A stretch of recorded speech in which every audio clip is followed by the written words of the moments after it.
Assalamualaikum warahmatullahi wabarakatuh. Halo semuanya, bertemu lagi dengan saya Anggai Distira Permana dalam pembahasan materi sejarah Indonesia. Pada kesempatan kali ini saya akan membahas materi kelas 10, yaitu tentang konsep berpikir kronologis, sinkronik, dan diakronik dalam sejarah.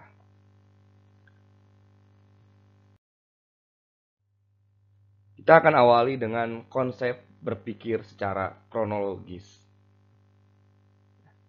Definisi kronologis itu adalah berasal dari kata kronos dan logos.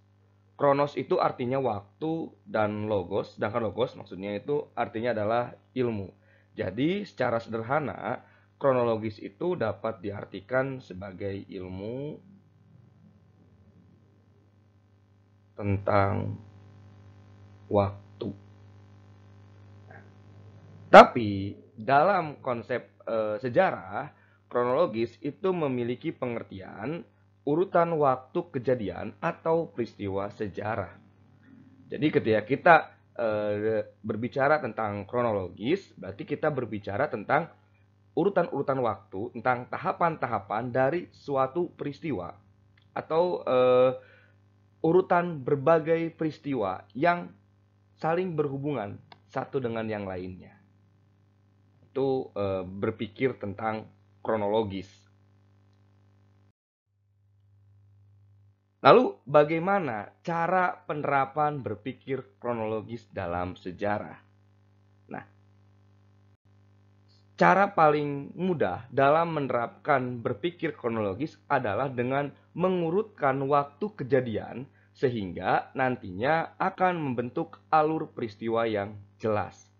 Contoh misalnya, ketika kita ingin memahami bagaimana proses diplomasi yang terjadi untuk atau gini, maksudnya kegiatan diplomasi atau perjuangan diplomasi yang dilakukan oleh bangsa Indonesia untuk memperoleh pengakuan kedaulatan dari Belanda. Nah, berarti di sini kita akan bicara tentang urutan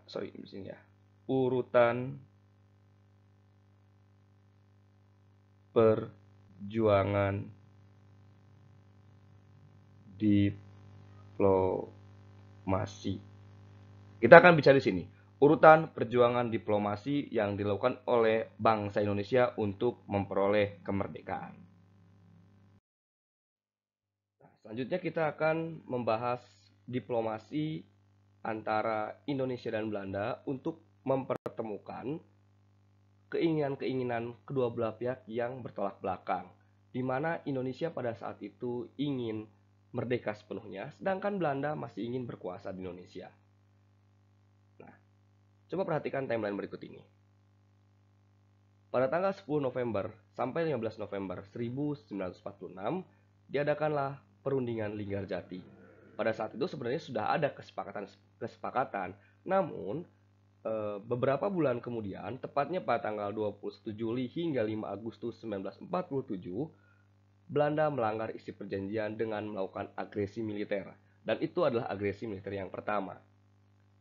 Selanjutnya, tanggal 27 Oktober 1947, PBB membentuk Komisi Tiga Negara yang tujuannya adalah untuk menjembatani keinginan-keinginan dari pihak Belanda dan Indonesia pasca agresi militer pertama.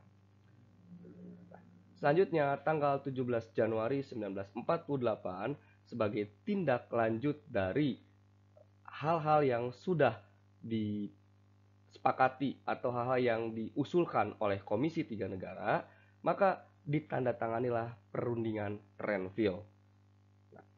Setelah perundingan Renville, ternyata Belanda masih belum puas.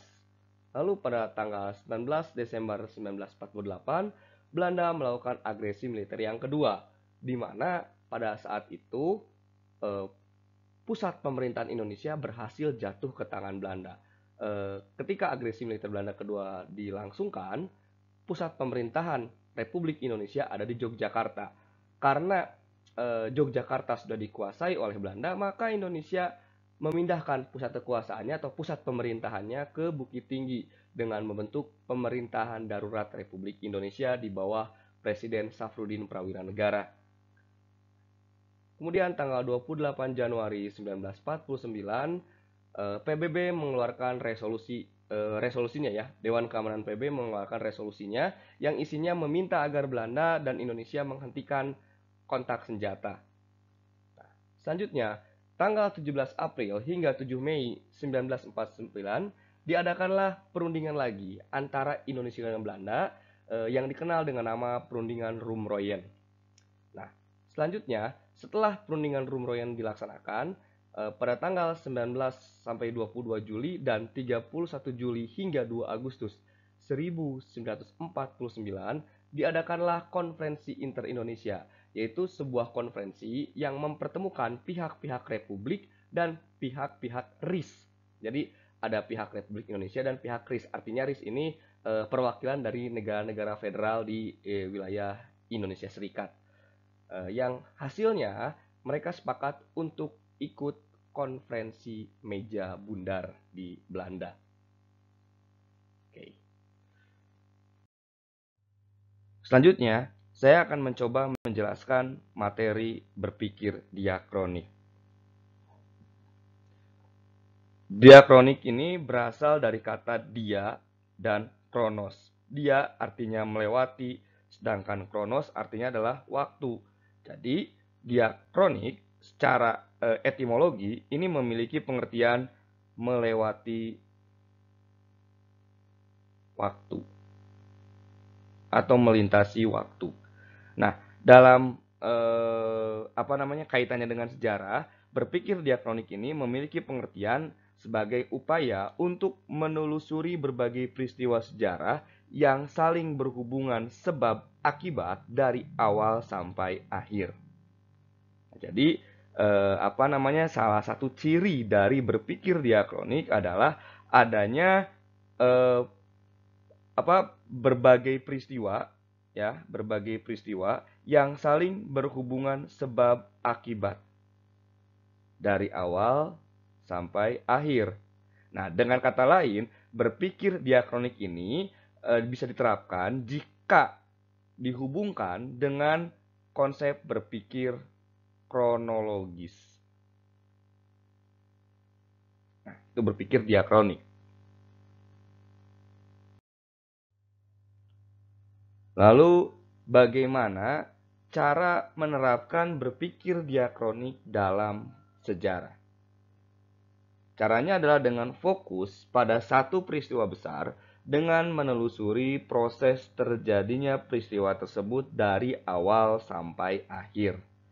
Nah, misalnya ketika kita mencoba memahami peristiwa Rengas Dengklok,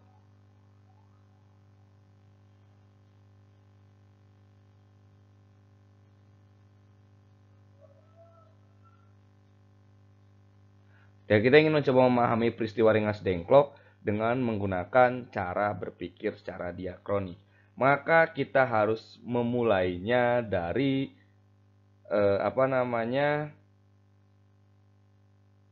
peristiwa apa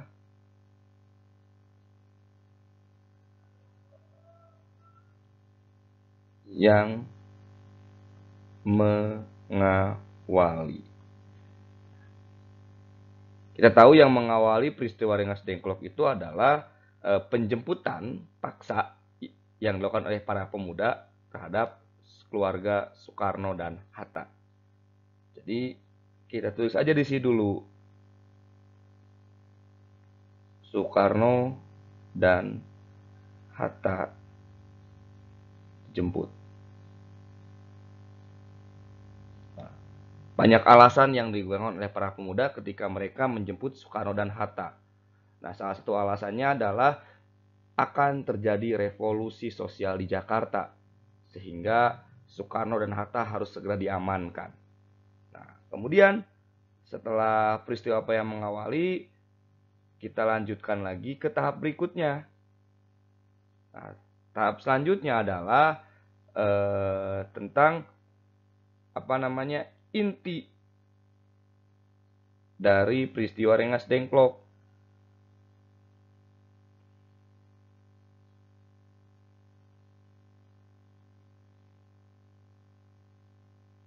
Nah, intinya kan ini berkaitan dengan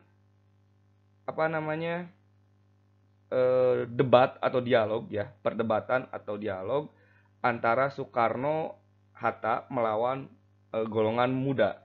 Ya, kita tulis aja di sini perdebatan golongan tua.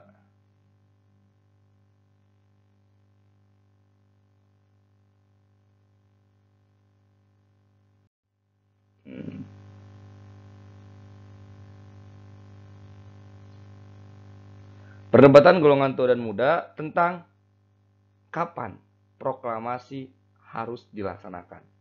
Soekarno dan Hatta kekeh ingin proklamasi itu dilaksanakan tanggal 24 Agustus. Ya, karena sesuai dengan janji Jepang kepada mereka. Sedangkan para pemuda menganggap bahwa janji Jepang tidak akan disepakati atau tidak akan dituruti, tidak akan dipenuhi, maaf. Karena Jepang sudah kalah melawan sekutu. Nah, kemudian di sini yang terakhir adalah akhir dari peristiwa Rengas Dengklok. Nah, jadi inilah cara menerapkan berpikir secara diakronik. Kita fokus pada satu peristiwa besar, yaitu peristiwa Rengas Dengklok. Nah, peristiwa besar inilah yang sering disebut juga sempit dalam ruang, karena hanya satu peristiwa yang dikajinya. Nah, sedangkan urutan-urutan dari berbagai peristiwa yang berhubungan langsung dengan peristiwa ini berhubungan langsung, ini berurutan, ini artinya memanjang dalam waktu. Ya, jadi pada akhirnya konsep berpikir diakronik ini dapat disederhanakan ya dengan istilah memanjang dalam waktu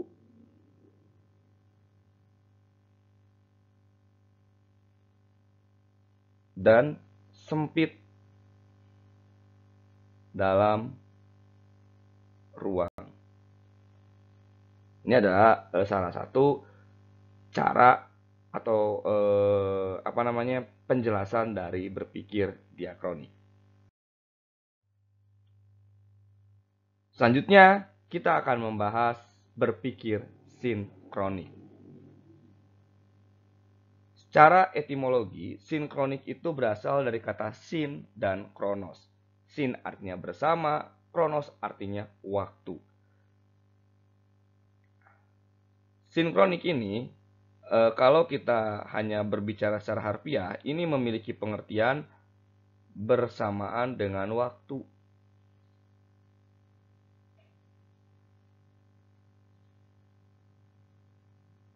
Artinya berbarengan dengan waktu.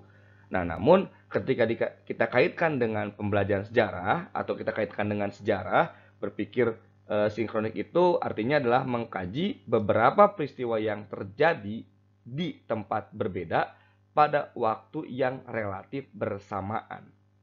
Nah, kenapa bisa dikaji?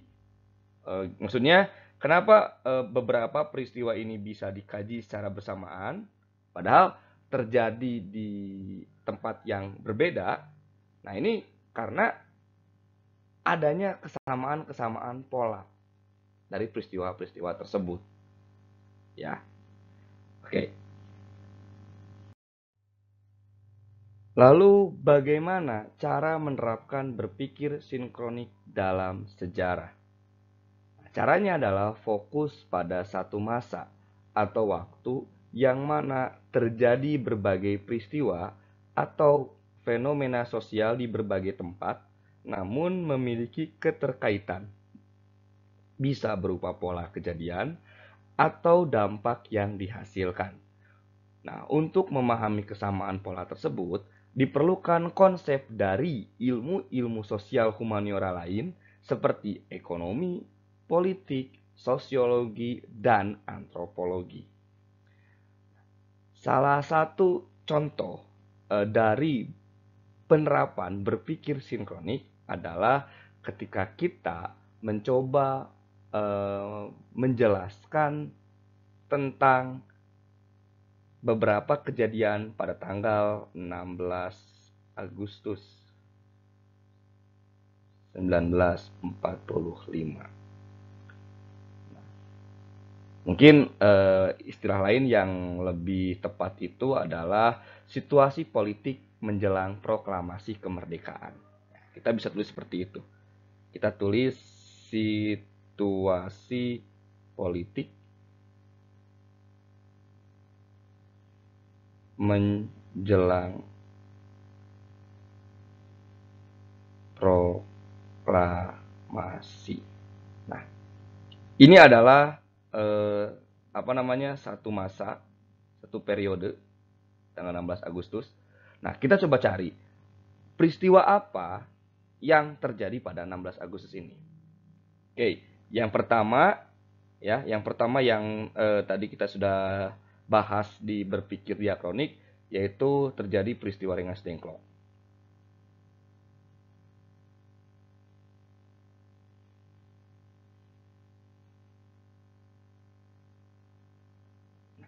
Yang kedua ini, kita ambil contoh dua peristiwa aja ya, tapi saling berkaitan. Yang kedua ini,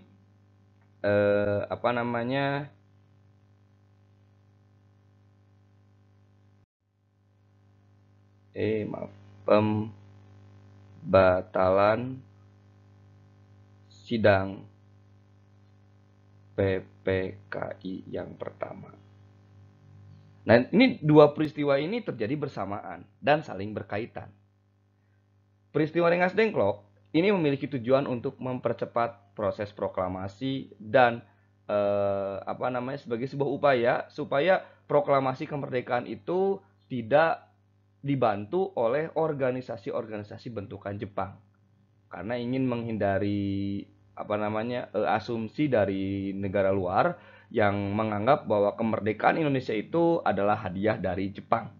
Nah, sedangkan sidang PPKI yang pertama yang rencananya akan dilaksanakan tanggal 16 Agustus 1945, ini tujuan awalnya adalah untuk mempersiapkan hal-hal yang diperlukan dalam pengambil alihan kekuasaan dari Jepang kepada Indonesia tanggal 24 Agustus 1945. Artinya dua hal ini saling bertolak belakang. Ya, saling bertolak belakang. Sehingga ada kaitannya nih, kenapa sidang PPKI 1 ini bisa sampai gagal. Salah satu sebabnya kenapa bisa gagal, karena Soekarno dan Hatta yang pada saat itu menjabat sebagai ketua dan wakil ketua PPKI itu dibawa ke Rengas Dengklok, sehingga mereka tidak bisa memimpin rapat, sehingga rapat ini gagal dilaksanakan. Nah, inilah yang disebut dengan sinkronik. Jadi ada beberapa peristiwa yang terjadi di satu masa, namun peristiwa itu secara tidak memiliki hubungan sebab akibat secara langsung, tapi masih memiliki keterkaitan. Nah, keterkaitannya apa? Akibat dua peristiwa ini, maka nanti dampaknya itu adalah proklamasi kemerdekaan dilaksanakan tanggal 17 Agustus 1945. Nah, itu adalah contoh penerapan berpikir sinkronik secara sederhana sekali.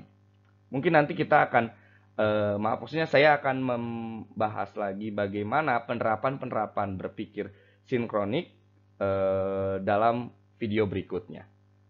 Oke, terima kasih atas perhatiannya. Jika ada yang tidak dipahami atau ingin didiskusikan, silakan tulis di kolom komentar.